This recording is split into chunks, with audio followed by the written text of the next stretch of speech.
Hello, ഇന്ന് നമ്മൾ വന്നേക്കുന്ന ഒരു ഇറച്ചിച്ചോറിൻ്റെ റെസിപ്പിയാണ്. അതിനായി നമ്മൾ 1 കിലോ കായമാരി എടുത്തിട്ടുണ്ട്. ഒരു ചെറിയ ഉള്ളി, ഒരു ചെറിയ തക്കാളി, ആവശ്യമായ ഇഞ്ചി, വെളുത്തുള്ളി, പച്ചമുളക്, കരിവേപ്പില, മല്ലിയില ഇതെല്ലാം സെറ്റ് ചെയ്തിട്ടുണ്ട്. അതിനുശേഷം പാത്രം വെച്ച് ഓയിൽ ഓയിൽ തിളച്ചതിന് ശേഷം നമ്മൾ അതിലേക്ക് സ്പൈസസ് ചേർത്ത്, അതിനുശേഷം ഉള്ളി, കരിവേപ്പില, കട്ട് ചെയ്ത് വെച്ച തക്കാളി ഇതൊക്കെ ചേർത്ത് നല്ലപോലെ മിക്സ് ആക്കുക. അതൊന്ന് വഴന്ന് വരുമ്പോൾ അതിലേക്ക് നമ്മൾ എന്ത് ചെയ്യുക, നമ്മൾ ഇഞ്ചി, വെളുത്തുള്ളി, പച്ചമുളക് പേസ്റ്റും ചേർത്ത് അതിനുശേഷം നമ്മൾ മസാല ചേർക്കാൻ പോവാണ്. മഞ്ഞൾപ്പൊടി, മല്ലിപ്പൊടി, ഗരം മസാല, ഉപ്പ്, ഇത്രയാണ് നമ്മളിതിൽ ചേർത്തിട്ടുള്ളൂ. അതിനുശേഷം നമ്മൾ ചിക്കനും ചേർത്ത് നല്ലപോലെ ഇളക്കി ഒരു 10 മിനിറ്റ് കുക്ക് ചെയ്യുക. ചിക്കൻ വെന്തതിന് ശേഷം നമ്മൾ ഇതിനേക്ക് ആവശ്യമായ 1 കിലോ ആയിരിക്കും നമ്മൾ അളന്ന കപ്പിൽ 3 കപ്പ് വെള്ളം വേണം. വെള്ളവും ചേർത്ത് അതിൽ നെയ്യും RKGയും ചേർത്ത് നല്ലപോലെ മിക്സാക്കി അത് തിളച്ച് വന്നതിന് ശേഷം നമ്മൾ അരി അതിലേക്കിട്ട് നല്ലപോലെ മിക്സ് ചെയ്തെടുക്കുക.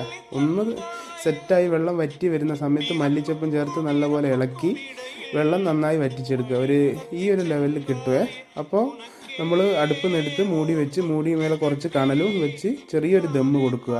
ഒരു 20 മിനിറ്റ് കഴിഞ്ഞതിന് ശേഷം ഓപ്പൺ ആക്കിയാൽ നിങ്ങൾക്ക് ഇതുപോലെ നല്ലൊരു സൂപ്പർ ഇറച്ചിച്ചോറ് റെഡിയായത് കാണേ. എല്ലാവരും ഒന്ന് ട്രൈ ചെയ്ത് നോക്കണേ. സിമ്പിളായിട്ട് നിങ്ങൾക്ക് വീട്ടിൽ ചെയ്യാൻ പറ്റുന്ന ഒരു ഐറ്റമാണ്. കൂടുതൽ ഇൻഗ്രീഡിയൻസ് ഒന്നും ഇതിനാവശ്യമില്ല.